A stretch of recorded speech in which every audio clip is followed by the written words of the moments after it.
আমার ভাইরা, আমার বন্ধুরা, আমার শুনে নাও। সুতরাং এই দেশের মানুষগুলো অলি প্রেমিক, রাসূল প্রেমিক, ঠিক কিনা? আরো জোরে বলেন ঠিক কিনা? আমি এখনো বলি সময় আছে। আল্লাহর গজবের মধ্যে পড়ো না, আল্লাহর গজবের মধ্যে পড়ো না। যেমন পড়েছিল লূত আলাইহিস সালাম, আল্লাহ তারে গজবের মধ্যে ফেলে দিয়েছিল। ও মুসলমান শোনো, যেমন ইউনূস আলাইহিস সালাম যেমন পড়েছিল পৃথিবীর মধ্যে, শীশ আলাইহিস সালাম যেমন পড়েছিল ইব্রাহিম আলাইহিস সালাম, যেমন আল্লাহ অনেক পরীক্ষা নিয়েছিল অনেক নবীদেরকে। আমি আপনাদেরকে অনুরোধ করি, বাংলাদেশের মানুষ আল্লাহর ওলিদেরকে কষ্ট দিলে, বুখারী শরীফের হাদিসে পাইলাম, মুসলমান শোনো, যদি কোনো ব্যক্তি আল্লাহর ওলিদেরকে কষ্ট দেন, আমার আল্লাহ ডাইরেক্ট তার বিরুদ্ধে জিহাদ ঘোষণা করে। জোরে বলা যাবে না সুবহান? আর একটু জোরে বলো আল্লাহু আকবার। এখন ওলিদের মাজারগুলো ভাঙো। আল্লাহ রাসূল বলে মেরকাত সূরা মেরকাতের 10ম খণ্ড 722 নম্বর পৃষ্ঠা, তাফসীরুল বায়ান 5ম খণ্ড 524 নম্বর পৃষ্ঠা, রাসূল বলে আলা সাবধান, নিশ্চয় আলা ইন্না ওয়ালিল্লাহি, আল্লাহর তরফ থেকে যারা ওলি হয়, লা ইয়ামুত, তাদের মৃত্যু নাই। এখন আল্লাহর ওলি কোনো মানুষে বানায় না। আজকে আমার দেশের যারা আল্লাহর ওলি মানুষে বানাইছে, এই বানানো পীর সাহেবরা এখন মাজার ভাঙার ফতোয়া লাগাইছে। ধরে বলেন ঠিক কিনা? এই বানানো পীর সাহেবরা এখন শরীয়ত মানতে মানতে, আমার বাবা 3 ছেলে 3 জনই পীর, 5 ছেলে 5 জনই পীর। এখন পীরের ছেলে পীর, চোরের ছেলে চোর, ডাকাতির ছেলে ডাকাত, মাওলানার ছেলে মাওলানা, এমন কোন রেওয়াজ আসেনি? এই কথা বলেন না কেন? এখন আমার দেশে কিন্তু একটা রেওয়াজ এসে গেছে। বাপে 4 সন্তান জন্ম দিয়ে গেছে, 4টেই কয় ছোট শাহজাদা, মেজে শাহজাদা, বড় শাহজাদা, 4 জনই পীরত্ব নিয়া দুনিয়ার মধ্যে ভাগাভাগি শুরু করে দিয়েছে। বাবারা আমার, গভীর মনোযোগ শুনে নেন। আরে আল্লাহ রাব্বুল আলামিন পীর বানায়, আল্লাহ কয় সাবধান সাবধান, হুঁশিয়ার করে দেয় আমার আল্লাহ। ওই কোরআনও বলতেছে আলা সাবধান, ইন্না, নিশ্চয়, আলা ইন্না ওয়ালিল্লাহি, আল্লাহর তরফ থেকে ওলি হয়। ওলি কেউ মানুষ বানায় না, কোন পীর সাহেব ওলি বানায় না। ওলি বানানোর জন্য আল্লাহ রাব্বুল আলামিন তার উপরে দয়া, তার উপরে রহমতের দরকার আছে। জোরে বলেন ঠিক কিনা? যদি এটা না হতো, নিজামউদ্দিন আউলিয়া পীর হয়েছিল। কথা কয় না কেন? আল্লাহ রাব্বুল আলামিন এখন আমার দেশের এই সমস্ত শরিয়াত ছেড়ে দিলে কাফের, তরিকা ছেড়ে দিলে মুসলমান, তরিক শরিয়াত ছেড়ে দিলে কাফের, মারেফাত ছেড়ে দিলে ফাসিক, তরিকা ছেড়ে দিলে পথভ্রষ্ট মুসলমান, হাকিকত ছেড়ে দিলে জীবনটাই বরবাদ। আজকে শরিয়াত, তরিকত, হাকিকত, মারেফাত, আগুন, পানি, মাটি, বাতাস, ইসলাম, ঈমান, ইহসান, কালেমা, নামাজ, রোজা, হজ, যাকাত। মুসলমান শোনো, এখন কোন অবস্থা, এখন যে অবস্থা চলতেছে, আমি আপনাদেরকে বলতে চাই, যদি আল্লাহর ওলিদের না মানেন, ইসলামটাকে আপনি অস্বীকার করবেন। আমার জ্ঞান, আমার ধ্যান যেটা বলে, আগে আল্লাহর ওলিদের মানার দরকার আছে কিনা? তবে আল্লাহর ওলিরা কোনো মাকসুদ নাই, মাকসুদ হলো স্বয়ং আল্লাহ। একটা ভুল করি কিন্তু আমরা অনেকেই ভুল করি। শাহজালালি মাকসুদ নয়, শাহপরান, আট্টশির হুজুর, চরমনার হুজুর, সারসিনার হুজুর, ফুরফুরা শরীফ হুজুর, দেয়ানবাগের তাবলিগ হুজুর, এ মুসলমান আমলিকির হুজুর, বিএনপির হুজুর যারা আছেন, শোনেন, হুজুর কোনো মাকসুদ নাই, মাকসুদ হলো স্বয়ং আল্লাহ। উনি হলো মাধ্যম ঠিকানা, আল্লাহ পার একমাত্র ঠিকানা। এই ঠিকানায় গেলে পাওয়া যাবে কারে? এই ঠিকানা বরাবর পাওয়া যাবে রাসূলকে। আর রাসূলের প্রেম দুনিয়ায় যারা ডুব দিতে পারবে, এরাই পাবে একমাত্র মওলাকে। জোরে বলেন ঠিক কিনা? একটু মহব্বতের সঙ্গে দুরূদ শরীফ পড়েন, আল্লাহুম্মা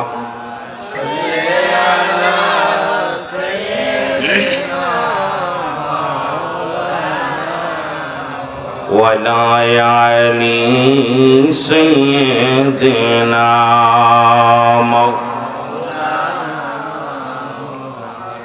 আমার ভাইরা, আমার বন্ধুরা, আমার যে কথাগুলো বলি একটু লক্ষ্য করেন। একজন পীরের দরবারে লেখা পাইলেন, রাস্তা দিয়ে যায়। পীরের দরবারে যদি কোনো ব্যক্তি গোলামি করে, জানমাল কোরবানি করে যদি কেউ খেদমত করে, আল্লাহ তাকে হয় পৃথিবীর বাদশাহী দান করে, রাজত্বই দান করে, আর না হয় তাকে মুরাদ ফকির বানায়া দেয়। মুরিদ এই কাগজটা পাইয়া বড় যত্ন করে উঠাইলেন। কথাগুলো মনে রাখবেন, আমি আস্তে আস্তে আলোচনার মধ্যে যাই। শরীয়তের আলোচনা সারা জীবন করে গেলাম।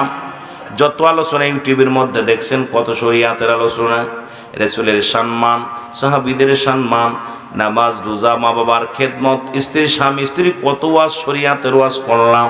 আজকে একটু লক্ষ্য করেন, আল্লাহর ওলিদের ভিতরে কোলা খেদমত করলে, গোলামি করলে কি পাওয়া যায়, এই বিষয়ের উপরে একটা কথা আমি বলে যাই রে মুসলমান। এই কাগজটনি পাইলেন, লেখা দেখলেন, পীরের দরবারে গোলামি করলে কি হয়, জানমাল কুরবানি করলে আল্লাহ তারে বাদশা বানায় দেয়। উনি বাড়ি গেলেন, বাড়ি যাইয়া জমা জমি যা ছিল সব বিক্রি করলেন। বিক্রি করিয়া পীরের দরবারে নিয়ে বললেন, হুজুর এই নেন, আমি আপনার কাছে আমার বাড়ি ঘর জমি জমা যা ছিল সব কিছু আপনারা দিয়ে দিলাম। হুজুর জমি জমা পায়া বললেন, বাবা ঠিকই করেছ। বলে, হুজুর আমি আপনার কাছে আইছি, বড় মনে একটা আশা আছে। পীরে বলে, বাবা কি আশা নিয়ে আসছো? বলে, হুজুর এই কাগজটার মধ্যে দেখলাম পীরের দরবারে জানমাল কুরবানি করে খেদমত করলে বাদশাহী হওয়া যায়। আমার মনে বড় শখ, এই দেশ পরিচালনা করবো, আমি বাদশাহী হব, এই আশা করে আপনার কদমের মধ্যে আসি। জোরে বলা যাবে না মারহাবা? একটু মহব্বতের সঙ্গে দুরূদ শরীফ পড়েন, আল্লাহুম্মা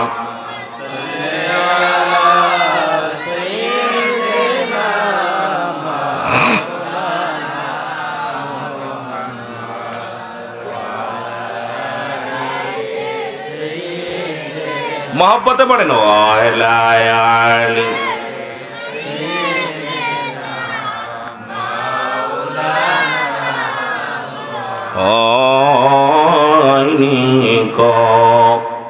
হবে না গো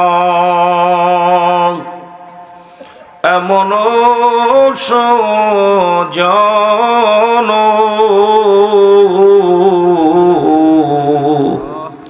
সারা জীবন কাঁদলেন নবীজি পাপী উম্মতের জন্য। আল্লাহুম্মা সাল্লি আলা সাইয়্যিদিনা ওয়া আলা আলি সাইয়্যিদিনা।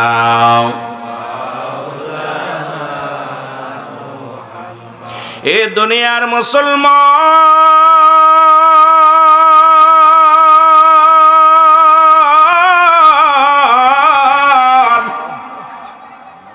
পীরে বললেন, বাবা যদি তুমি ধনী হতে চাও, নিয়ত করেছো এই দরবারে 12 বছর গোলামি করা লাগবে। জোরে বলা যাবে না আল্লাহ?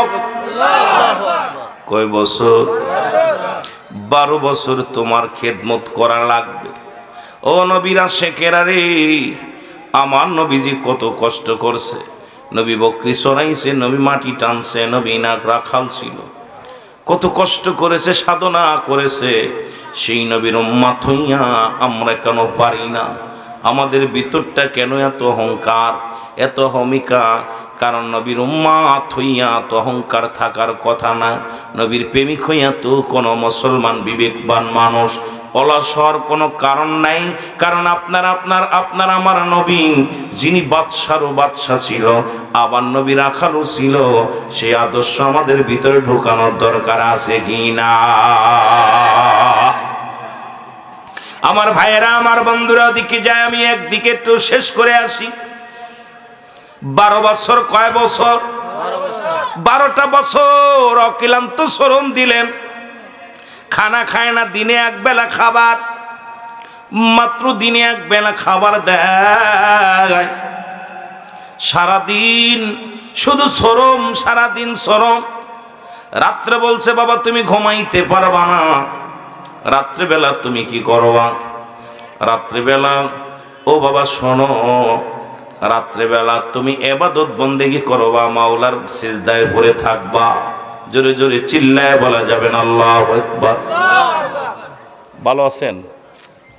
সালাম আলাইকুম। পিছে হুজুর আসেন না, সামনে আসেন আমার কাছে। আর আমার কাছে আয়েন না। যে কথা বলতেছিলাম বাবাদের গভীর মনোযোগ। আল্লাহর ওলি ডাক দিয়ে বলে, বাবা সারা রাত তুমি ঘুমাইতে পারবা না,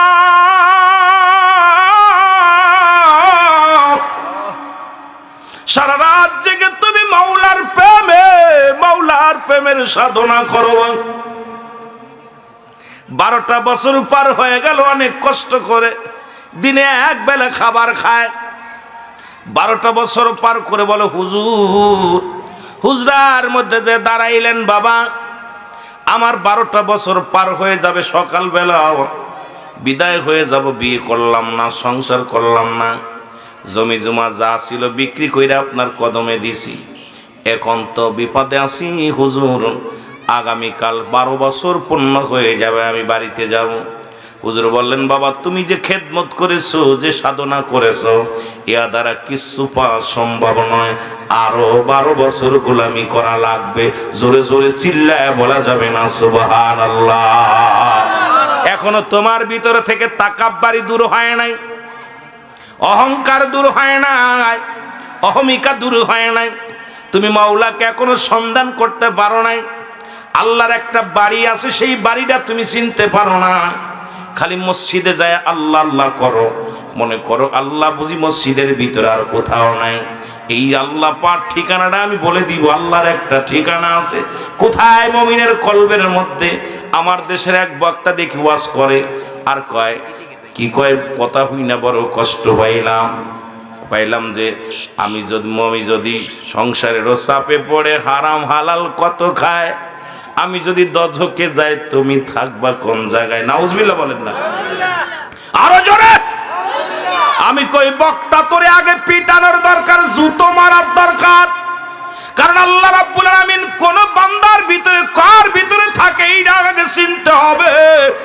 আল্লাহ কোন মুসলমানের ভিতরে নয়, আল্লাহ কোন মানবের ভিতরে নয়, আল্লাহ থাকে মুমিনের কলবে। জোরে জোরে চিল্লায় বলেন ঠিক কি না? অফি আনফুসিকুম আফালা তুবসিরুন। ওই মৌলভী, আল্লাহ কয় আমি আছি, আমার ঠিকানা হলো মুমিনের কলবে। এখন মুমিন তো কখনো জাহান্নামে যাবে না, কোনে যাবি আমার আল্লাহ শোন। তুই আল্লাহরে কোথায় ঢুকাইলি বেঈমান?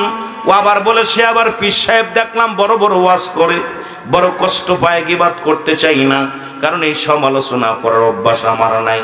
কয় আল্লাহ মানুষ দিয়ে মানুষ বানাও, তুমি থাকো কোন জায়গায়?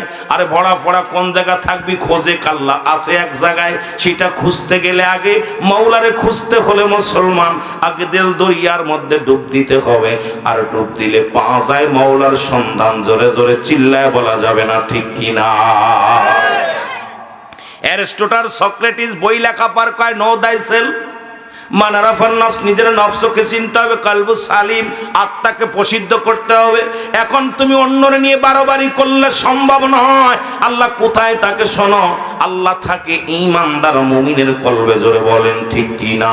আর মুমিনদের জন্য আল্লাহ পাক বলেন, ও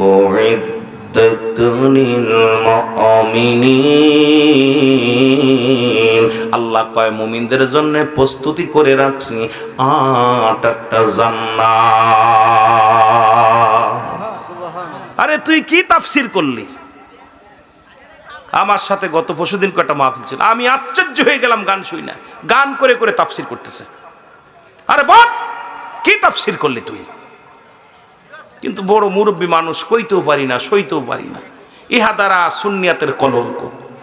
আমি মনে সুন্নিয়াতের কলঙ্ক, অন্য বক্তারা ওরা গানের তাফসীর করে, বড়া ফড়া কইল কি? আল্লাহ বলে আমি মুমিন মুত্তাকিনদের জন্য প্রস্তুতি রাখছি কয়টা জান্নাত। তো মুমিন কি জাহান্নামে যাবে? কয় সংসারের ঝামেলায় পড়ে হালাম হালাম কত খাই, মানে আমার হচ্ছে না গানটা ভালো মিলাইছে। আমি যদি দজকে যাই, তুমি থাকবা কোন জায়গায়? আর কোফাল ফোড়া কইল কি? তারপরে তুমি যখন মিরাজ, মানুষের সুরতে যদি হয় মিরাজ, তাহলে পরে আমি নবী গেল মিরাজে, তুমি থাকলে কোন জায়গায়? কয় কি? মানে ওই বোঝেন তো গানটা, আমি তো ওই না চর্চা করি না, আমরা ওই নিয়ে সুযোগ পাই না, কিতাব নিয়ে সুযোগ পাই না বসার। তা ওই সব নিয়ে বসার সময় আছে, বসার সময় আছে। অ্যারিস্টটল, সক্রেটিস বই লেখা পার বললেন, নো দাইসেল, নিজেকে নিজে চিনতে হবে। আমাদের কুষ্টিয়ার লালন নাম শোনেন নাই? লালন শুনছেন? লালন কি বলে জানেন? নিজকে আপনকে আপনাকে চিনতে পারলে যাবে অচিনারে চিন। আগে নিজকে চেনো, নিজকে চেনো। এই জন্যে অন্যর পাশে দৌড়াই লাভ নেই। 3.5 হাত বডিটাকে আপনি গবেষণা করেন। এই গবেষণা করলে আপনার বডি প্রমাণ করে দিবে কিসের জন্য এই হাতটা, কিসের জন্য দিয়েছে, হাতটা কিসের জন্য, চোখ দিয়েছে কিসের জন্য চোখ দিয়েছে, হাত দিয়েছে, পা দিয়েছে, এ কিসের জন্য দিল, সব বলে দিবে। আমার ভাইয়েরা, আমার বন্ধুরা, আমার গভীর মনোযোগ। যে কথা বলতেছিলেন, দরদি বন্ধু শুইনালাও, ডাকতে বলে বাবা তুমি যে সাধনা করেছো এই সাধনায় মাওলাকে পাওয়া সম্ভব নয়। বাবা কি দিব তোমারে? আরো 12 বছর। বলে হুজুর আরো 12 বছর যদি খেদমত করি আপনার দরবারে, আমি তো শেষ হয়ে যাব, মারা যাব। কারণ আমার তো কঙ্কাল দেহখানা বানায় ফেলেছেন। আরে মুসলমান, আল্লাহকে পাইতে অনেক সাধনা করা লাগে। জাগ্রত পরাণ যার মরে না সেজন, দৈহিক মরণ যে মরে না সেজন, জাগ্রত পরাণ যাহার মরে না সেজন। জোরে জোরে চিল্লায় বলা যাবে না আল্লাহু আকবার। শত শত মুর্দাদের যদিও কবরে, তার যদিও জীবনে তার চেয়ে অধিক ভালো, যদিও কবরে। ভাষাটা আমার ভুলে গেলাম। মুসলমান শুনে নাও, ওই জাগ্রত পরাণ যার দুনিয়ার মধ্যে এই হলো উত্তম ব্যক্তি। আর শত শত মুর্দাদের দুনিয়ার উপরে তার চেয়ে অধিক ভালো, যদিও কবরে। কারণ যদি একবার জিন্দা করে নিতে পারো দিলডারে, একবার যদি দিল দুনিয়া, একবার মওলার সঙ্গে যদি তুমি জিন্দা করে নিতে পারো, এই দুনিয়া থেকে ঘুমানোর পরে পরে তুমি থাকবা চিরস্থায়ী জান্নাতের মধ্যে। জোরে জোরে চিল্লায় বলা যাবে না ঠিক কিনা? এই জন্য জাগ্রত পরাণ, যে ব্যক্তির জাগ্রত পরাণ হয়ে গেছে, মরে না নহে, সে মরেন জাগ্রত পরাণ মরতে পারে না। আমার ভাইয়েরা, আমার বন্ধুরা, আমার যে কথাগুলো বলি শোনো। 12 বছর শুরু করছে আল্লাহর ওলির দরবারে খেদমত, সারা রাত ভরে তাহাজ্জুদের নামাজ, জিকির আজগার, আর সারা রাত পরে আল্লাহর জিকির আর কোরআন তেলাওয়াত। মাঝে মাঝে ফাঁকি দেয়, মাঝে মাঝে ঘুমায়। বছর চলতে চলতে 2 বছর, 3 বছর, 12 বছর শেষ। সকাল দুপুর রাত্রে বেলা এসে বলে হুজুর আগামীকাল আমার 12 বছর পূর্ণ হবে। হুজুর গো আমি আগামী দিন বাড়ি যাব, আমার আর গায়ে বল নাই, বাঁচব না, আমার বিদায় দেদার পিঠির, আমার আর রাজা হওয়ার শখ মিটে গেছে, আমি আর রাজত্ব চাই না। হুজুর বলে বাবা তুমি যা সাধনা করেছো এই 24 বছর তুমি এমন কিছু পাওয়ার অর্জন করতে পারো নাই, আরো 12 বছর তোমার গোলামি করা লাগবে। জোরে জোরে চিল্লায় বলা যাবে না সুবহানাল্লাহ? ওরে পীর তো সামান্য না হে, নবীর নাই ভয়, পাপীদেরকে তরাইতে ভবেতেও দায়। তোরা চল সকলেই চল পীরের কদমে। পীর তো কোনো সাধারণ মানুষ হতে পারে না, পীর হয় নবীর নায়েব যারা হতে পারে। এরা জীবনটাকে জ্বালিয়ে পুড়িয়ে সাধনা করে তারপরে আল্লাহকে পাইছে। আর বাবার সূত্রে যে পীর হইছে সে দুনিয়া নিয়ে পাগল হয়ে গেছে। জোরে জোরে চিল্লায় বলা যাবে না ঠিক কিনা? এত সহজ কঠিন এই রাবেতা খুলতে হলে কঠিন সাধনার জগতে যেতে হবে বাবারা। এই জন্য তারা যা বলতো যায় নামাজে পার হয়, এটা কি মনে করেন আপনি? যেখানে লঞ্চ ডুবে যায়, জাহাজ ডুবে যায়, যেখানে বড় বড় স্টিমার ডুবে যায়, শাহজালাল সেখানে যায় নামাজে 360 জন আউলিয়া পার হয়। আপনি কি মনে করেন মিয়া? এই মিয়া সেই শাহজালালের বিরুদ্ধে কথা বলেন, শাহপরানের কথা বলেন। শাহপরান শাহজালালের ব্যাগ নেয়া কবুতর খাইয়া, জব কইরা খাইয়া, বালো কইরা বুইনা খাইয়া, ফোট নিয়ে পাতিলের মধ্যে নিয়ে কইতেছে ওই কবুতর উড়ে যা, ছাইরা দিছে, কবুতর চলে গেছে। ফোর দিয়ে পাকনা দিয়া কবুতর বানাইছে। মিয়া কার সাথে কার বাটপারি করো? হ্যাঁ, কার লাগে বাটপারি করো? এই আল্লাহর ওলিদের বিরোধিতা করো না, আল্লাহর কসম তোমাদের কপালে কষ্ট আছে। আমার বাজানেরা গভীর মনোযোগ শুনে নাও। এর 36 বছর পূর্ণ হয়ে গেছে গো।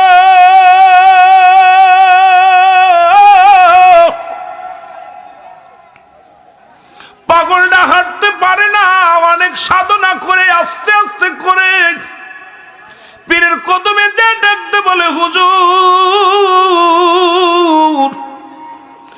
12টা বছর 12টা বছর 12টা বছর 3 বারং 36 বছর পূর্ণ হয়ে গেল গো। না জানি কখন মারা যায়, এখনো বিয়ে করলাম না। কে আমারে জানাজা পড়াইব, কে আমারে যত্ন করব, বিছনায় পড়ে থাকলে কে আমারে টানবো, কে আমারে একটু ভালোবাসবো। সবার আইলাম, কুলকুল সবার আইলাম, হুজুর গো আর বিদায় দেন, আমি বাকি জীবনটা কাটায়া দিই। হুজুর বলে, বাবা এই 3 বারং 36 বছর কামাই করলাম বাবা, বিনিময় আর কি দিব? দাঁড়াও একটু দাঁড়াও, যেহেতু আর থাকতে চাও না, তাহলে যেহেতু তুমি মনে বড় আশা নিয়ে আসলা বাবা, তোমার মনের আশা পুরা করব, দাঁড়াও। ভিতর থেকে যাই এক মুষ্টি তরমুজের বিচি আনিয়ে হাতের মধ্যে দিয়া দিছে। জোরে জোরে চিল্লায় বলা যাবে না সুবহানাল্লাহ। এক মুষ্টি তরমুজের বিচি আই না বলতে, বাবা এই নাও, এইটা নাও। তরমুজের বিচি নিয়ে কয়, হুজুর কি করলাম, 36টা বছরই আপনার দরবারে কাটাই দিলাম, কষ্ট করলাম, বিনিময় তরমুজের বিচি দিলেন। কয়, বাবা তুমি এইটাই পাওয়ার যোগ্য, তবে শোনো তোমার বিদায় করে দিলাম, আগামী দিন থেকে আর আমার বাড়িতে এখানে আর কোনো জায়গা নাই, তুমি বিদায়। হুজুর বিদায় দিলেন, তরমুজের বিচি খাবো কি, কোথায় যাব? বাড়ি নাই, ঘর নাই, কেউ নাই, আপন বলতে কেউ নাই, এখন কোথায় যাব? হুজুর বলছে, বাবা আল্লাহর ওলি বলতেছেন, বাবা আপনি না বিদায় চাইছেন, আপনি যা সাধনা করে যা পাইছেন এড়া দিছি, আপনি এর বেশি কিছু পাওয়ার যোগ্য না, যান চলে যান। কানতে কানতে রওনা দিছে। পিছন রাখ দে, বাবা শোনো। কি শোনো, একটা কথা বলি, এই তরমুজের বিচি তুমি হাঁটা শুরু করবা, আগামীকাল ফজরের নামাজ পড়ে রওনা দিবা, সারাদিন হাঁটবা, সারা রাত হাঁটবা। পরের দিন যখন ফজরের নামাজ, যখন নামাজের টাইম হয় নামাজটা পড়ে নেবা সব জায়গায়। যখন ফজরের আজান হয় নামাজটা পড়িয়া বাবা এই তরমুজের বিচিগুলো তুমি গায়রে দিবা, গায়রা দিয়া নামাজ পড়ে গায়রা দিয়া তুমি ইয়ার বা গোসল করতে যাবা, গোসল করে আইয়া তরমুজ আয়া কাইটে খাবা। সুবহানাল্লাহ বলেন। তরমুজটা কাইটা বাজারে নিবা, বাজারে যাইয়া ওই তরমুজ বিক্রি কইরা আটা কিনবা, আটা কিনে রুটি বানাই তাই খাবা। সুবহানাল্লাহ বলেন। পেছনটা মারছে বুঝলি, তরমুজ খাইতে পারবা না, তরমুজের বাজারে নিবা, বিক্রি করবা, এরপরে ওইটা দিয়ে আটা কিনবা, আটা কিনে রুটি বানাইবা, রুটি বানাই তারপরে খাবা। উনি কানতে কানতে তরমুজের বিচি নিয়ে রওনা হয়ে গেলেন। আমার বাবারা, আমার বন্ধুরা, আমার শোনো, হাঁটতে হাঁটতে নদীর কুল ধরে হাঁটতে হাঁটতে একদিন 24টা ঘন্টা, 1টা 2টা সময় না, 1 ঘন্টা 2 ঘন্টা নাই।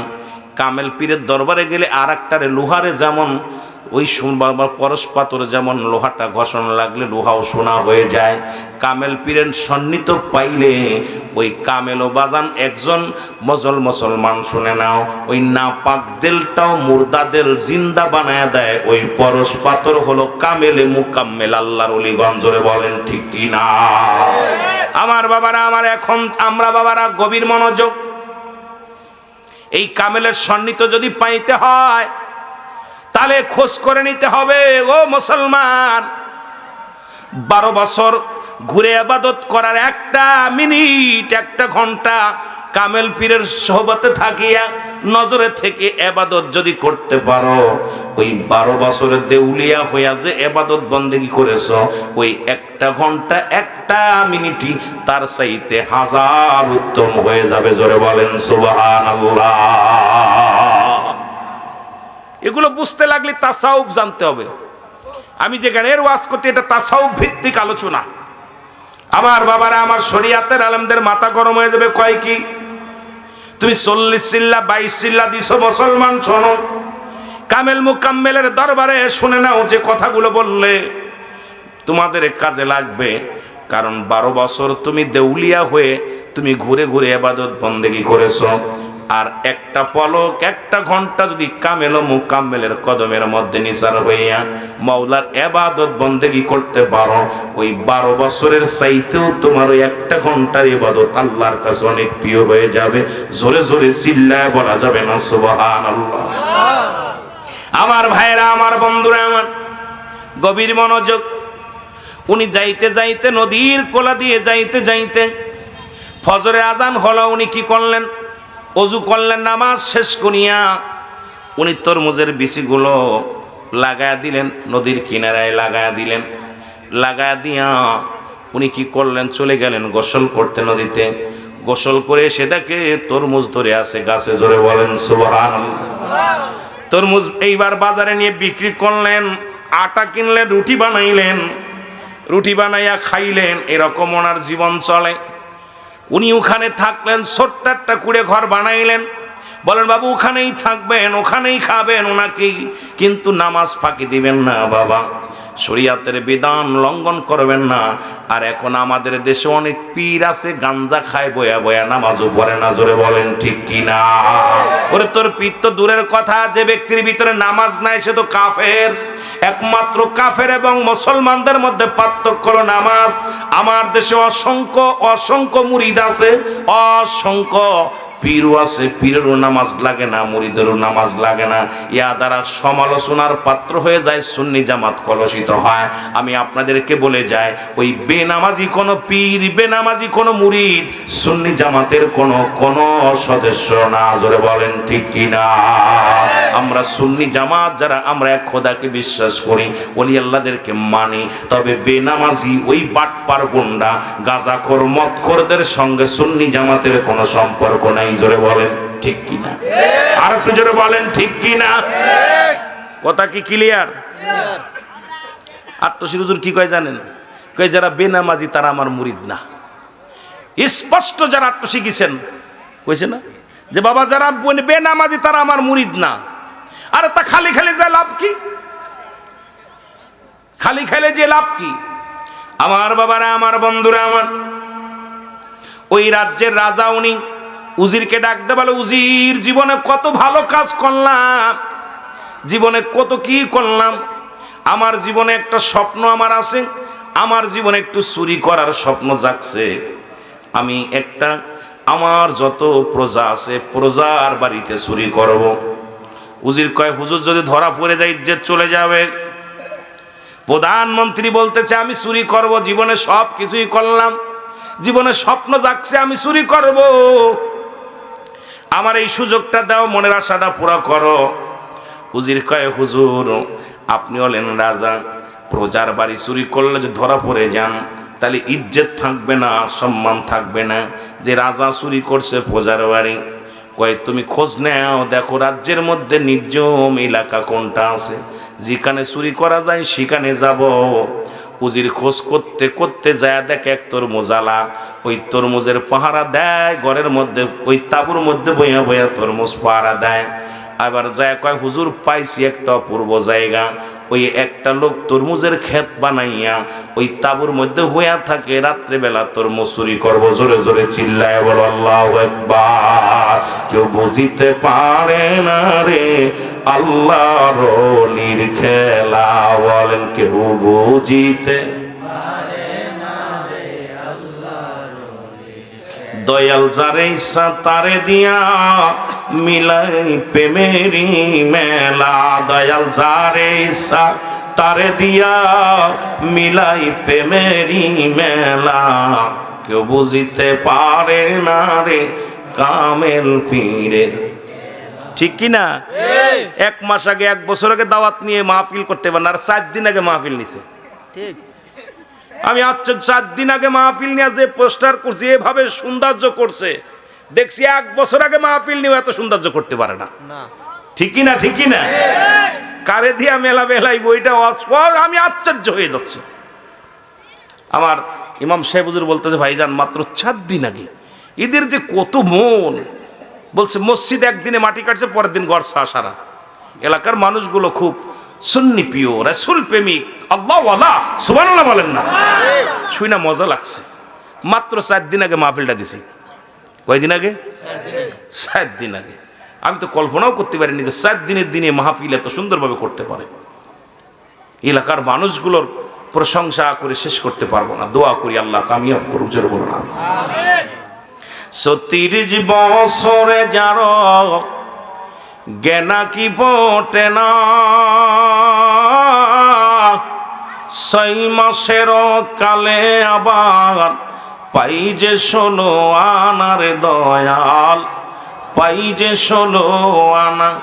ও দয়াল যারে ইচ্ছা তারে দিয়া মিলাই প্রেমেরি মেলা, দয়াল যারে ইচ্ছা। কেউ বুঝিতে পারে না রে ওলি আল্লাহর খেলা, ও ভাই কামেল পীরের। আবার চাইলে কেহ পীরের বস্তু নিতে নাহি পারে, উপযুক্ত হইলে দয়াল ডাইকা নিবে ঘরে তারে, ডাইকা নিবে ঘরে। আবার দূর করিয়া দিবে তার ভবের যত জ্বালা, বলো দূর করিয়া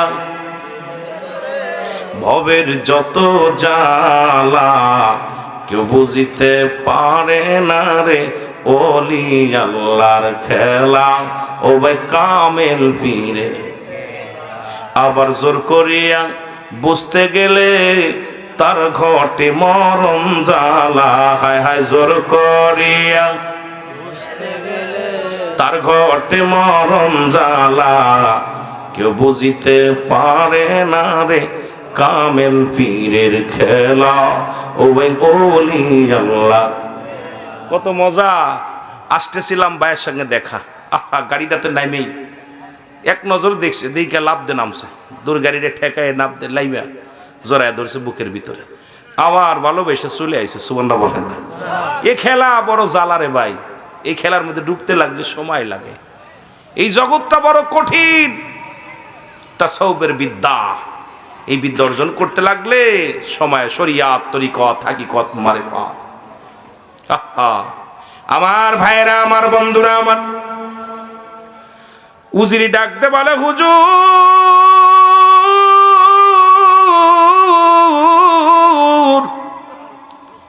আপনি রাত্রের গভীরে চুরি করবেন এক তরমুজ আলা, এক তরমুজের খাতের মালিক। উনি ঘরের মধ্যে বইয়া বইয়া মৌলারে ডাকে। এমন প্রেমিক কয়জন আছে গো? আরে কেমন পাগল আল্লাহর প্রেমিক শুই না নাও।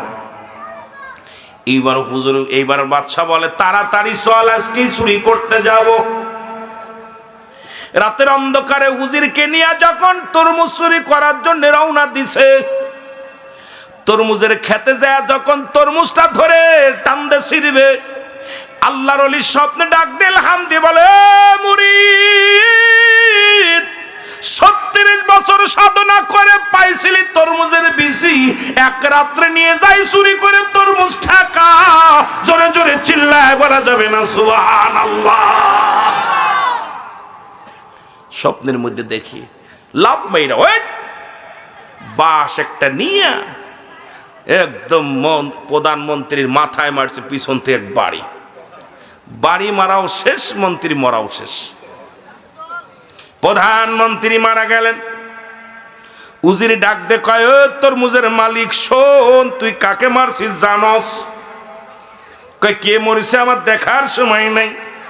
36 বছর গোলামি করে গায়ের গোস্তগুলো শুকাইয়া কত সাধনা করে পাইছি তরমুজের বিচি।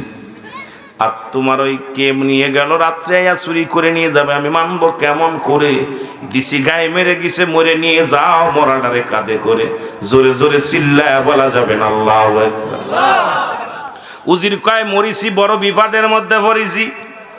এখন যদি লোক জেনে যায় যে প্রধানমন্ত্রী তরমুজ চুরি করতে যা ধরা পড়ে মইরা গেছে মারি খাইয়া, আমারও জীবন যাবে রে, জনগণও ছাড়বে না। এখন কি করা যায়?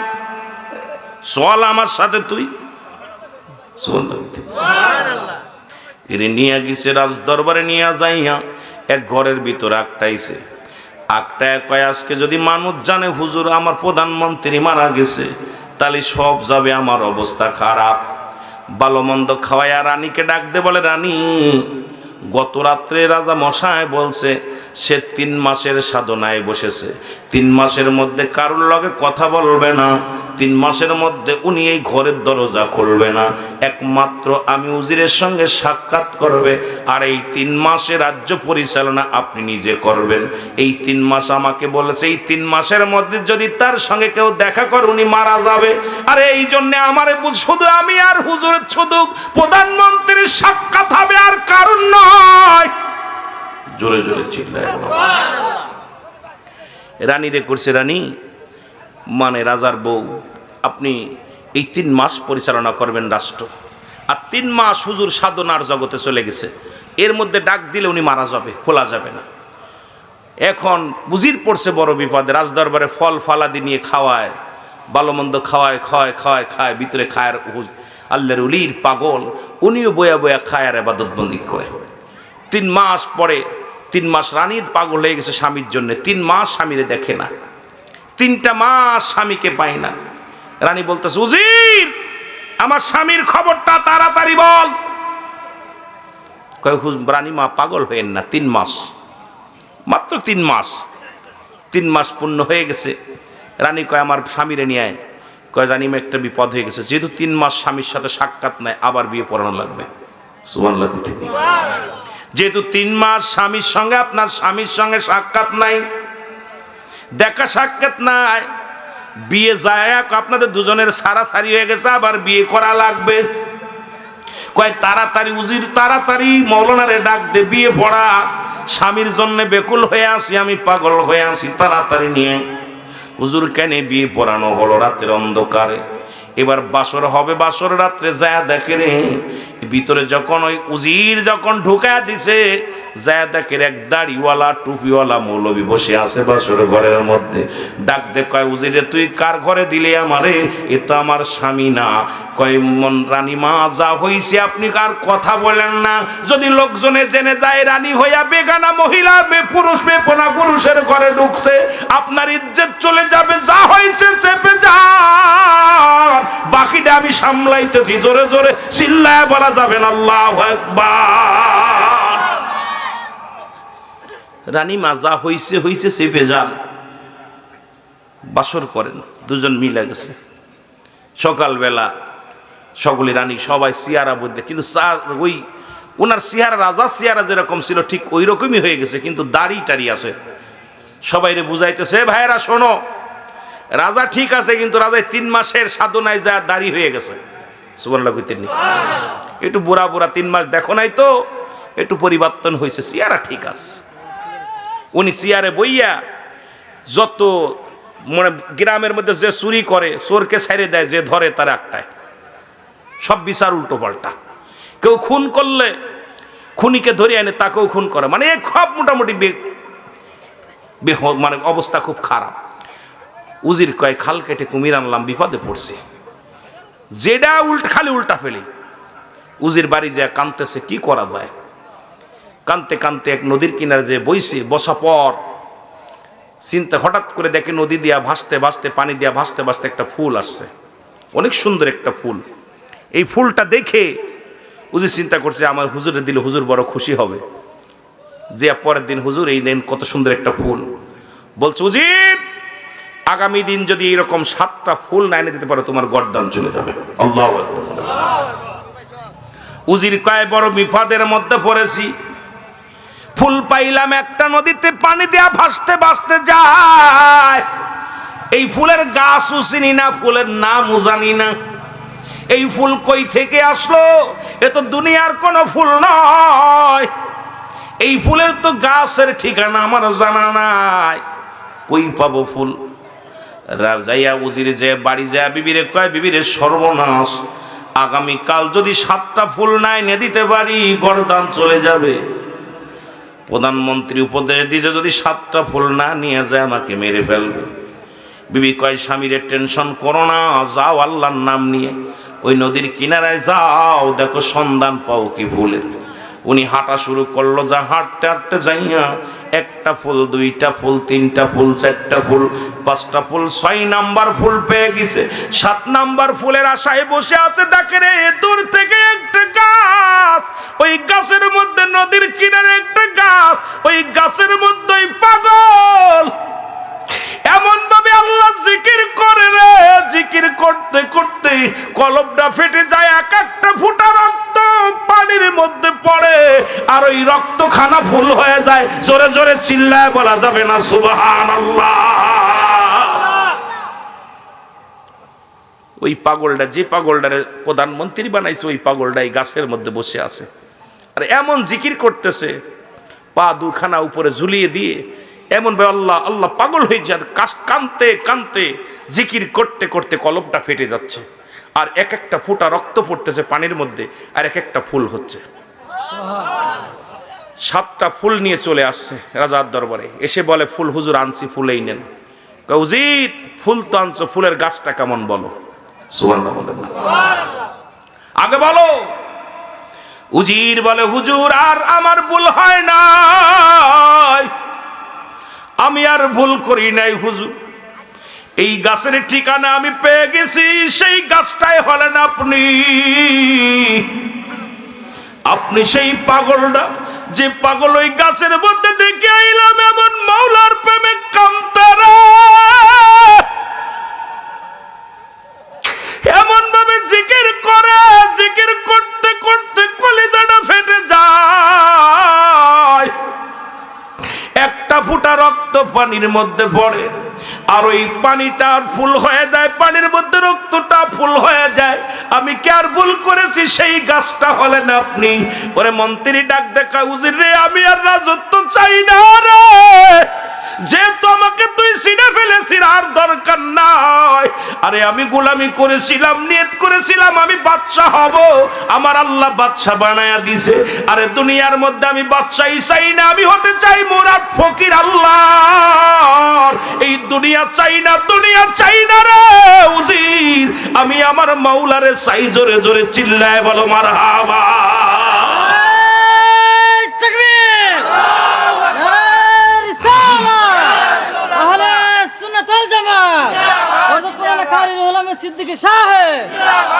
আমার ভাইরা, প্রধানমন্ত্রী বলতেছে উজির রে তুই আমাকে চিনে ফেলেছিস, আমাকে মাফ কর, আর আমার ঠেকাস না, কারণ আমি আমার মাওলার প্রেমিক, আমি দুনিয়া চাই না। ওই নিয়ত করেছিলাম যে আমি বাদশা হব, আল্লাহ আমাকে বাদশা বানায় দিছে, কিন্তু আমি বাদশাহী পেয়ে আমি আল্লাহরে পাইতেছি না, আমার আল্লাহর জন্য যেতে হবে। এই জন্যে এ মুসলমান গভীর মনোযোগ, এগুলো খুব জিনিসটা খুব লক্ষ্য করা লাগবে। ইব্রাহিম আদম উনি রাজত্বের মধ্যে বসে আছে, উঠ হারায় গেছে, রাখাল খুঁজতেছে ছাদে দিয়া, ছাদ দিয়ে উঠ খুঁজতেছে, পায়তারা করতেছে। ইব্রাহিম আদম বলতেছে এই ছাদের উপরে কে পায়তারা করে? বলে হুজুর আমার উঠ হারায় গেছে। কি হারায় গেছে? এই জোরে বলেন না, কি হারায় গেছে? উঠ হারায় গেছে। তা উঠ হারায় গেছে জঙ্গলে খোঁজো করছে। হুজুর উঠ তো ছাদের পর্দে খুঁজতেছি, যদি পাওয়া যায়। করছে হুজুর আমি তো উঠ খুঁজতেছি। কয় উঠ খুঁজবা জঙ্গলে? জঙ্গলে কে? জঙ্গলে যাও। বলতেছে হুজুর আপনি যদি ওই রাজ দরবারে রাজ সিংহাসনে শুয়ে ঘুমায় এসির মধ্যে হইয়া যদি আল্লাহরে পাইতে পারেন, তা আমি উঠ তো ছাদের মধ্যে পাইতে পারি। কথা কয় না? ইব্রাহিম আদম কয় আরে আমার চোখ খুলে দিছে। ইব্রাহিম আদম সঙ্গে সঙ্গে রাজত্ব ছেড়ে দিছে। প্রয়োজন নাই, এই রাজমহলে বসে আল্লাহকে পাইতে পারবো না, আমাকে আল্লাহকে পাইতে হলে এই শাহিন শাহ ছেড়ে দিতে হবে। আর আমার দেশের যে মানুষগুলো আজকে আমরা ইমামতি করলে আর মাঠে গেলে ইজ্জত চলে যায়। আমার দেশের অধিকাংশ ইমাম সাহেব ইমামতি করে দোলায় কাপড় পরে ঘুরে বেড়ায়। মাঠে 2টা গরু পোষো, 2টা বকরি পোষো, তুই মাঠে কাজ করো, এতেই ক্যারেক্টার কমবে না, এটা নবীর সুন্নাত আদায় হবে। যদি বলেন ঠিক কিনা? আমরা বক্তা মানুষ, ওয়াজ করে নিতেছি টাকা, বাড়িতে খাচ্ছি। এই বক্তা বাড়িতে কাজ কর, মাঠে কাজ কর, গরু ছাগল পাল। রাসূলের আমার নবী যদি মাঠে কাজ করতে পারে, নবী যদি বকরি চড়াইতে পারে, আমরা কেন পারবো না? আর আমরা যদি কোনো ইমাম সাহেব একটু মাঠে কাজ করে, আমাদের ইমাম দেখ মাঠে কাজ করতে লেগেছে, ওর পাশে নামাজ হবে না, ফতুয়ার তোর অভাব নেই। কিন্তু এই জ্ঞানী জ্ঞান পাপী মানুষগুলো, এদেরকে বোঝানো বড় কঠিন। কোনো পীর সাহেব যদি কাজ করে, কয় দেখছো পীর সাহেব করতেছে কি? আরে বোকা, আরে পীর সাহেব যিনি নবীদেরও নবী, তিনি যদি বকরি চড়াইতে পারে, মাটি কাটতে পারে, মাটি টানতে পারে, আমরা কি পারবো না? কথা কয় না। আহা, এর থেকে আমাদের শিক্ষা নেওয়ার দরকার রাসূলের থেকে। নবী কেমনি বলছেন, বায়ানাত, উত্তম ব্যবহার, উত্তম আখলাক, উত্তম চরিত্র যা আমার নবীকে দিয়েছিল, যা পৃথিবীর কাউকে দেন নাই। যেটা বলেন ঠিক কিনা? আবার আমার নবী 70 তালি কাপড়ও গায়ে দিছে। আবার নবীজি যে জুব্বাটা পরেছে তৎকালীন জামানায়, যার দাম ছিল 42,000 দিরহাম, যা পৃথিবীর কোন রাজা বাদশাহ আজ পর্যন্ত পড়তে পারে নাই, পৃথিবীর কোন রাজা বাদশাহ। সুতরাং আমার নবীর গরিব বলার কোনো সুযোগই নাই। যদি বলে আমার নবী হালাতটা ছিল, নবী বলতে হায়াতি খৈরুল লাকুম, আমার হায়াতের জিন্দেগিটা ছিল উম্মতের জন্য কল্যাণ স্বরূপ। কারণ আমি নবী এই জিন্দেগি শরিয়াত, তরিকত, হাকিকত, মারিফাত, এই নবী আমি নবী উম্মতের সঙ্গে কথাবার্তা বলেছি, উম্মতের সঙ্গে চলাফেরা করেছি, উম্মতের সঙ্গে উঠা বসা করেছি। এই জন্য আমার দেশের অনেক মৌলবীরা কয় নবী আমগার মতো মানুষ। আরে মৌলবী সাহেব, একটু কি খেয়াল করছেন? নবী বলে হায়াতি খৈরুল লাকুম, আমার হায়াতের জিন্দেগিটা আমার উম্মতের জন্য কল্যাণ স্বরূপ। কেন? শরিয়াত, তরিকত, হাকিকত, মারিফাত, রাষ্ট্রীয় ধর্মীয় যেটা ব্যবসায়ী, সব কিছু শিক্ষা দেওয়ার জন্য রব্বে করিম আমাকে দুনিয়ার মধ্যে পাঠাইছে আমার উম্মতের কল্যাণের জন্য। জোরে বলেন সুবহানাল্লাহ বলেন। আমামা আয়াতি খৈরুল লাকুম, ওফাতি খৈরুল লাকুম। নবী বলতেছে আমি ওফাতটা, আমি ইন্তেকাল করেছি, এটাও আমার উম্মতের জন্য কল্যাণ স্বরূপ। আরে মৌলবীরা কি কয় রে? এই মৌলবীরা কি খেয়ে লেখাপড়া করছে? আমি আশ্চর্য হয়ে যাই, মৌলবী তুই কেমনে বলিস নবী সম্মানের উপর আঘাত? নবী বলছে আমি মারা গেছি, ইন্তেকাল করেছি, আমি শুধু উম্মতের জন্য, কল্যাণের জন্য। পৃথিবীর কোন উম্মাত যদি কোনো ভালো কর্ম করে, আমি নবী প্রশংসা করি। আবার যদি কোনো উম্মাত গুনাহের কাজ করে, আমি নবী আল্লাহর দরবারে ইস্তেগফার করি, ক্ষমা চাই, আল্লাহ অমুক ব্যক্তি অন্যায় করেছে, তুমি তারে মাফ করে দাও। তাহলে বোঝা গেল ইহা দ্বারা যে আমার নবী দুনিয়া থেকে বিদায় নিছে, এটাও আমার জন্য, নবী আসছো আপনার জন্য, আমার জন্য। সুতরাং সেই নবীর পক্ষে থাকার দরকার আছে কিনা? আরো জোরে বলেন আছে কিনা? মদিনা যাইতে পারলাম না, মদিনা দেখতে পারলাম না, মদিনা যাইতে পারলাম না, জিকির একবার, মদিনা যাইতে পারলাম না, মদিনা আমি অসহায় তাই এত দূরে রই, বলো অসহায় তাই এত দূরে রই, দূর থেকে সালাম জানাই, শুধু দূর থেকে সালাম জানাই, মদিনা যাইতে পারলাম না, মদিনা যাইতে পারলাম না। মদিনার নাম কত মধু,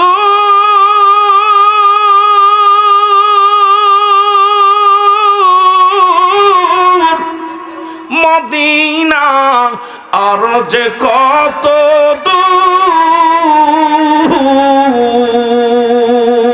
ওই মদিনার পথের ধুলি, বলো ওই মদিনার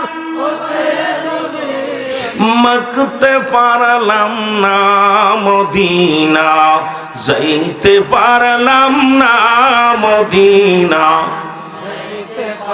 আর যদি বলেন মদিনা যাইতে পারলাম না, মদিনা এই আমি অসহায় তাই এত দূরে রই, বলো অসহায় তাই শুধু সালাম জানাই, শুধু দূর থেকে সালাম জানাই, মদিনা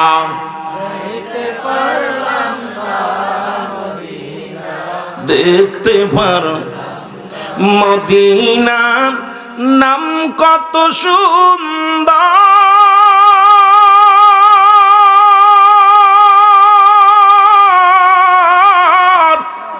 মদিনা কের সে অন্তর,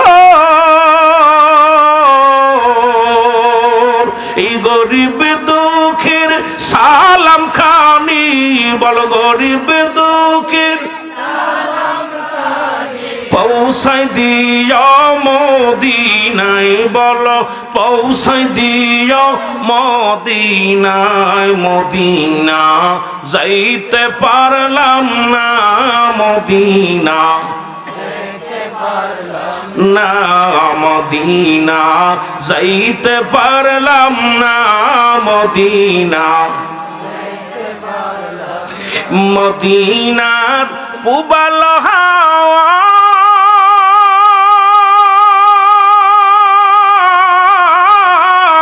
পশ্চিমে কই রাসে ধাওয়া,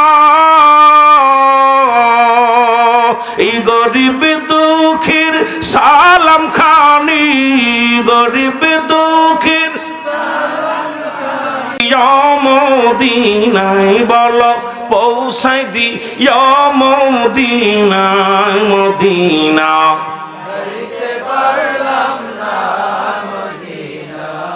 দেখতে পারলাম না, মদিনা যাইতে পারলাম না, মদিনা লাম না।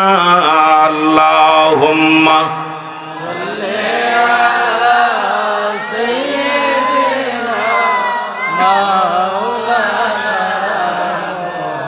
ওয়ালা ইয়ানি সাইয়্যিদিনা। এ ভাইরা আমার, বন্ধুরা আমার, গভীর মনোযোগ, রাহমাতুল লিল আলামিন। যার শান উপরে, যার মানের উপরে কিছু কথা বলি, অনেক আলোচনা যেহেতু পল্লী এলাকা, একটা গ্রাম অঞ্চলের ভিতরে আলোচনা করতে লাগলে অনেক বিষয় লাগবো কথা বলা বাবা। তবে এই কথাগুলো বলতে গেলে সময়ের ব্যাপার, সময়ের দরকার। নবী প্রেম সৌধা পান রসবে মনবে দনা যাত না জুরাই। বলেন নবী প্রেম সৌধা পান রসবে মনবে দনা যত না জু। এ ভাইরা আমার, বন্ধুরা আমার, নবীজির প্রেম ভালোবাসা যার অন্তরে যতটুক, তার ঈমান বলতে ততটুক। নবীর প্রেম ভালোবাসা যার অন্তরে নাই, তার ঈমান বলতে কিছু নাই, সরাসর বেঈমান। ওই নবী লাগবে কবরে, নবী লাগবে মিজানে, নবী লাগবে ফুলসিরাতে, নবী লাগবে ইয়াউমাল কিয়ামতের ময়দানে। নবী বিনে কোনো বান্ধব নাই, নবী বিনে কোনো দরদি নাই, উপায় নাই, উপায় নাই। নবী বিনে কঠিন মুসিবতের দিনে উপায় নাই। জোরে বলো ঠিক কিনা? আমার ভাইরা আমার, বন্ধুরা আমার, সেই রাসূলুল্লাহ মহব্বতের কথা কিছু না বললে নয়, নবীজির ভালোবাসার কথা না বললে নয়। রাসূল পাক সাল্লাল্লাহু আলাইহি ওয়াসাল্লামের যারা এই পৃথিবীর মধ্যে আমার নবীর সমালোচনা করো, তাদের কথা আমি না বললে তারা বুঝবে না মানুষ। কারণ আমাকে যাচাই করার জন্য এই তিনটা মানুষের দরকার। এক নাম্বার, আমার চরিত্র কেমন। এই চরিত্র আমার ড্রাইভারও ভালো বলতে পারে। ড্রাইভারকে জিগাইবেন রুহুল আমিনের কেমন চরিত্র, আমার চরিত্র কেমন, আমার বিবি বলতে পারে আমার চরিত্র কেমন। আমার কাজের মানুষ, যিনি আমার কাজের মানুষ বা আমার বাড়ি যিনি কাজ করেন বা সফর সঙ্গী, ইনি বলতে পারে চরিত্র কেমন। রাসূলুল্লাহর চরিত্র কেমন ছিল বাবা শুনে নাও, গভীর মনোযোগ। হযরত আনাস রাসূলুল্লাহর কদমে দীর্ঘ 10টা বছর খেদমত করলেন। কয়টা বছর? জোরে বলেন কয়টা বছর? 10টা বছর খেদমত করলেন। হযরত আনাস বলে, দুনিয়ার মানুষ শোনো, আমি কত ভুল করেছি। আমার রাসূল যখন আমারে গরম পানি চাইতো আমি ঠান্ডা পানি নিয়ে দিতাম, রাসূল যখন জুতা চাইতো স্যান্ডেল নিয়ে দিতাম, রাসূল যখন বিছনা আমাকে পেরে দিতে বলতো আমি উঠায় ফেলতাম। কত ভুল করেছি। আল্লাহর কসম করে বলি, আল্লাহর কসম করে বলি, আমার নবী কোনোদিন চোখ গরম করে কথা বলে নাই। আমার নবীজি কোনোদিন আমাকে উচ্চ আওয়াজ দিয়ে ধ্বনি ধমক দেন নাই। কারণ এমন নবীর খেদমত যারা করেছে রে মুসলমান শোনো, সেই নবীর বিরোধিতা করো, সেই নবীর সমালোচনা করো। হযরত আনাস বলে এত ভুলের পরও আমার নবী কোনোদিন আমাকে কোনোদিন ধমক দিয়ে কথা বলে নাই। এর চরিত্র যদি দেখতে হয় এ মুসলমান শোনো, আমার নবীর গোলামের কাছে ওই বলতেছিলাম, আমার নবীর খেদমতে থাকা পর যারা দীর্ঘ 10টা বছর রাসূলুল্লাহ আমার বাড়ির কাজের মানুষের সঙ্গে কত দুর্ব্যবহার করি, আমার বাবারা আমার সফর সঙ্গীর সাথে কেমন দুর্ব্যবহার করি, আমরা এখন গরিব যারা আমাদের বাড়ি আপনার বাড়ি কর্মচারী তাদের সঙ্গে কত দুর্ব্যবহার করি। আমার নবীর ভিতরে কেমন আদর্শ ছিল, কোনোদিন তার চাকরের উপরে আঘাত করেন নাই, জোরে কথা বলেন নাই, ধমক দেন নাই। সেই নবীর চরিত্র আমাদের ভিতরে আসার দরকার আছে কি না? আপনার চরিত্র কেমন একমাত্র বলতে পারে আপনার বিবি। সুবহানাল্লাহ বলেন না, আরো জোরে। এর নবীর বিবিরা আমার নবীজির প্রশংসা করে। এ যুবকেরা শোনো, আর এখন আমার চরিত্র কেমন যদি আমার বিবিরে জিগাও, ভাই সাহেব ভাবি সাহেব ভাই চরিত্র কেমন, কয় তোমার ভাই এত লম্পট, তার ধারায় বলা যাবে না, কারণ তোমার ভাইয়ের চরিত্র ভালো না, এখন আমার বোনের পাশ ঘুরে বেড়ায়। বাবারা আমার গভীর মনোযোগ। সুতরাং এই চরিত্র নিয়ে যদি রাসূলের সমালোচনা করি, আমার মতো গাধা, আমার মতো বোকা দুনিয়ার মধ্যে কেউ নাই, জোরে বলেন ঠিক কিনা? এ মুসলমান সফর সঙ্গী, নবীর সাহাবীদের সন্ধান, নবীর সাথে যারা ছিল তাদের চরিত্র কেমন ছিল তাদের জিজ্ঞানো পর বলে আমার নবী এমন ছিল, আমার নবীজির চরিত্র এমন ছিল গো মুসলমান। সুতরাং মুসলমান শোনো, আমার নবীজির এই 4টা জায়গা নাম্বার 1 এই পৃথিবীর মধ্যে নবীজির কাছে প্রিয় ছিল 4টা জিনিস। নাম্বার 1 হলো, 1 নাম্বার প্রিয় ছিল নবীজির কাছে নামাজ। আপনাদের কাছে নামাজ প্রিয় হওয়ার দরকার আছে কিনা? জোরে বলেন। রাসূলুল্লাহর কাছে 1 নাম্বার প্রিয় ছিল কি? জোরে জোরে চিল্লায় বলেন কি? আরো জোরে বলেন কি? নামাজ কি আমাদের আদায়ের দরকার আছে কিনা? 1 নম্বরে নামাজ। আমার রাসূলুল্লাহর কাছে 1 নাম্বার ছিল নামাজ। 2 নাম্বার ছিল রাসূলের কাছে তার প্রিয় তার উম্মতগণ। পৃথিবীর মধ্যে দ্বিতীয় ছিল প্রিয় নবীর কাছে, দ্বিতীয় ছিল উম্মতগণ। ও মুসলমান শোনো, এই জন্য আপনি নিজের ভাইয়ের চাইতে অন্য বাইরে 70 গুণ মহব্বত করবেন। এখন আমাদের অবস্থা কেউ কারো দেখতে পারি না, নিজের আপন ভাইয়ের সঙ্গে শত্রুতায় বন্ধুতাই নাই, অপর মুসলিমরা তো দেখা তো দূরের কথা, নিজের ভাইয়ের সাথেই সম্পর্কটা ভালো নয়। রাসূল বলে আমার 2 নাম্বার প্রিয় ছিল আমার কাছে আমার উম্মতগণ। 3 নাম্বার প্রিয় ছিল আমার বিবি। জোরে বলেন সুবহানাল্লাহ। রাসূলের কাছে 3 নাম্বার প্রিয় ছিল তার বিবিগণ। মারহাবা বলেন না। রাসূলের কাছে 3 নাম্বার প্রিয় ছিল কি? বিবি। এখন আমাদের কাছে শালি, কথা কয় না। এরে আপনার বউ কালো হোক তাকে ভালোবাসেন, খবরদার অন্যদিকে নজর লাগায়েন না। এ যুবক, আজকে দেখলাম ফেসবুকের মধ্যে দেখলাম ওই না রাজশাহীর জমিনে এক ভাই বড় বুজুর্গ বক্তা, তার কাছে গেছে, স্বামী তালাক দিছে, রাগের মাথায় 3 তালাক দিয়া দিছে। ফতুয়া জানতে গিয়েছে, হুজুরি নিজেই বিয়ে করেছে, হিলা বিয়া, আবার মসজিদের মধ্যে বাসর করছে। নাউজুবিল্লাহ। মসজিদের ভিতরেই 1 ঘন্টার ভিতরে মসজিদের সিঁড়ির মধ্যে নিয়ে বাসর করছে। এখন জুতা পিটা করে হুজুরে খেদাইছে। হুজুরকে আমি তো হালাল বিবি নিয়েছিলাম, ওরে বিয়ে করেছি। আরে নিজে একটা মেয়ের প্রতি লোভ লালসা ঠেকাইতে পারে নাই, হিলা বিয়ের নাম দিয়া এ মুসলমান ব্ল্যাকমেন করে ওই মহিলাকে ভোগ করেছে। আজকে আমার সমাজ শুনে নাও, রাসূল বলছে রাসূলের কাছে 3 নাম্বার প্রিয় ছিল তার বিবিগণ। বিবিদেরকে অত্যন্ত ভালোবাসতেন, আপনারাও নিজের বিবিরে ভালোবাসবেন। আমার বাবারা, আপনার বিবি যদি কালো হয় তারে ভালোবাসেন, আপনার বিবি যদি মুসলমান বাড়ি হয় তারে ভালোবাসেন, আপনার বিবি যদি একটা অঙ্গহানি হয় তারপরও বিবিরে ভালোবাসেন, কারণ এই দুনিয়ার বিবিগণ চিরস্থায়ী নয়। আপনি যদি বিবিরে ভালোবেসে যদি ইবাদত বন্দেগী করতে পারেন, আল্লাহর জান্নাতে গেলে 1000 সুন্দরী মহিলা 70 করে হুর আল্লাহ আপনাকে দান করবে। আমার মারা যারা আছো তারাও তোমরা স্বামীর প্রতি যত্নবান হও, স্বামীর প্রতি ভালোবাসা বাড়িয়ে দাও। আর আমার বাজানেরা আছেন, আপনাদের 2 পায়ে ধরে বলে যায় নিজের বিবির প্রতি ভালোবাসা অর্জন করবেন, বিবিরে ভালোবাসবেন। জোরে বলা যাবে না সুবহানাল্লাহ। 4 নাম্বার রাসূলের কাছে প্রিয় ছিল সুগন্ধি জিনিস, ফুল। নবীর কাছে 4 নাম্বার প্রিয় ছিল সুগন্ধি জিনিস, আমাদের কাছে বিড়ি আর গাঞ্জা। কথা কয় না? নবীজি বিড়ি আর তামাক এগুলো পরিহার করার জন্য নবী বলেন আমার কাছে 4 নাম্বার প্রিয় ছিল আমার সুগন্ধি জিনিস, ফুলকে ভালোবাসতেন। আমি আপনাদেরকে বলে যাই বাবা, আজ থেকে আপনারা সুগন্ধি ভালোবাসবেন, ফুলকে ভালোবাসবেন, আতর ভালোবাসবেন। আজ থেকে মদ বলবেন না, গাঁজা বলবেন না, বিড়ি বলবেন না, যত মাদক সেবন আছে আজ থেকে না বলে দেবেন। কারণ রাসূলের গুণে গুণান্বিত যদি হতে হয়, রাসূলের কাছে যেগুলো প্রিয় ছিল সেগুলো আমাদের প্রিয় হওয়ার দরকার আছে কিনা? জোরে বলেন আছে কিনা?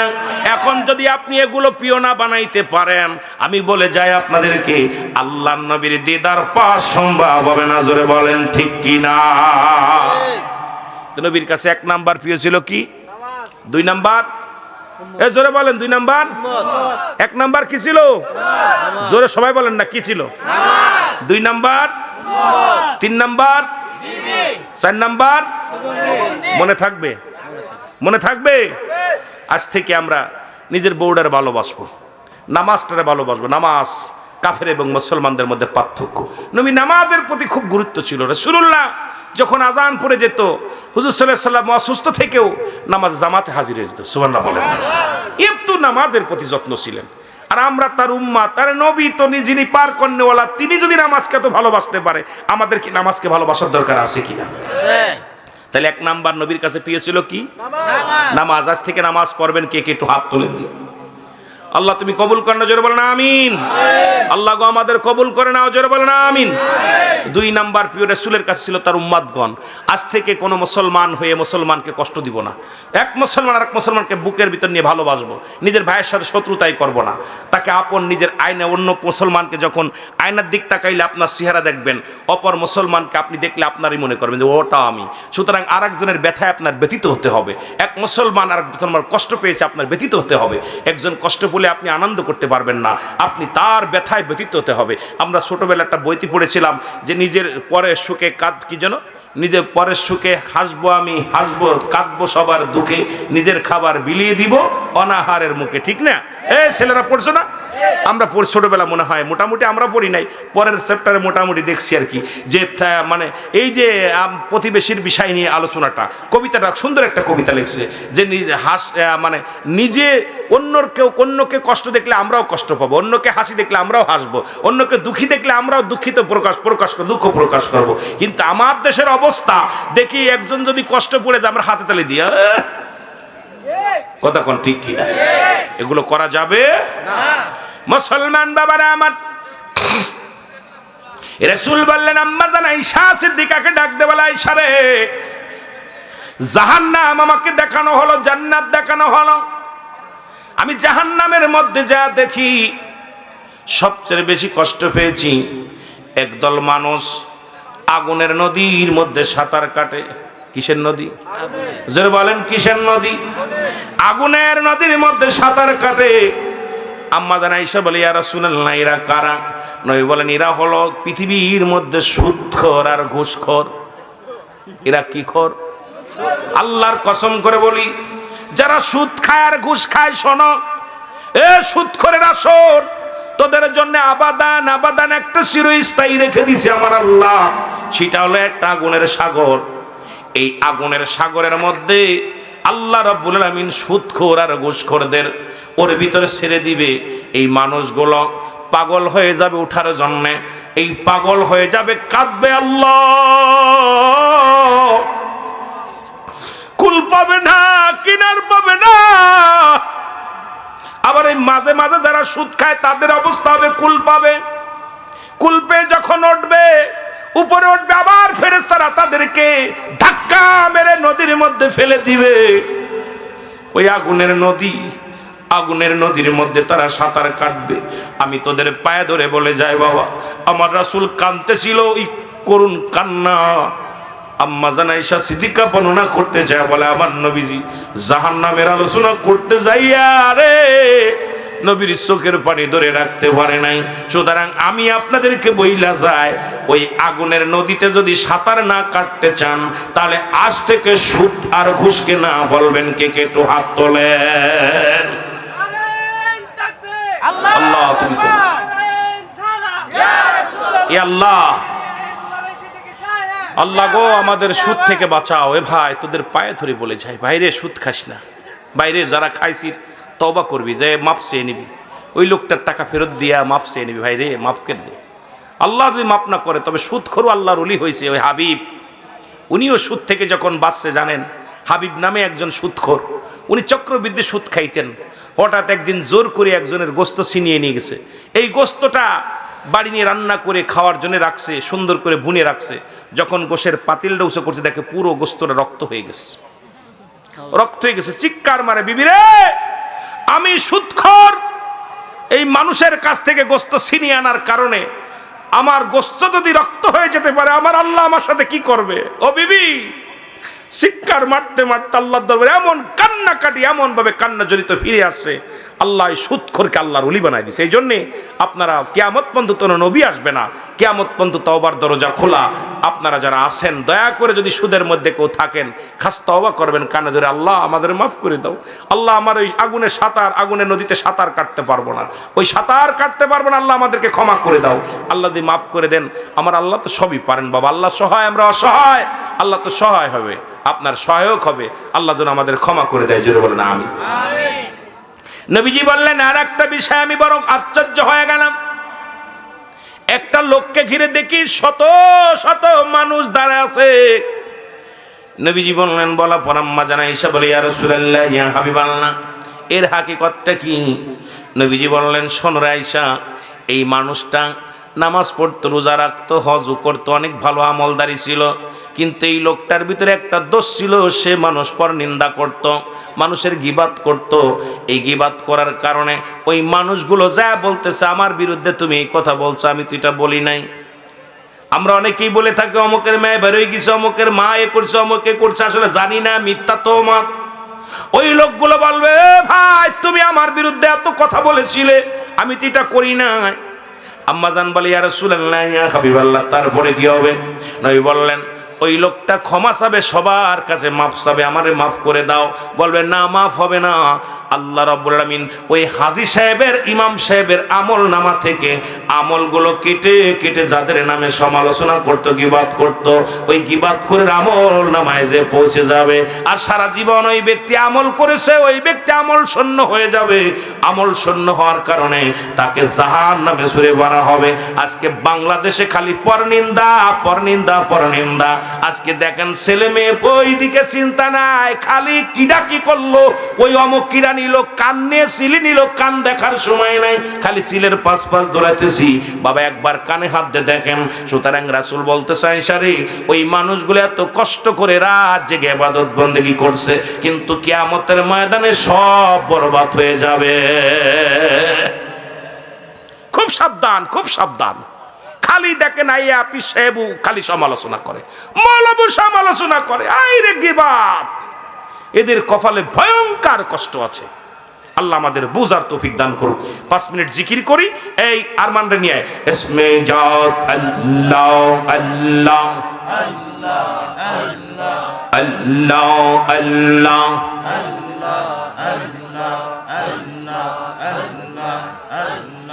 ও দয়াল মাওলা রে, আমি কোন নাম দইরা ডাকব রে আল্লাহ তোমারে রে, আল্লাহ আল্লাহ আল্লাহ।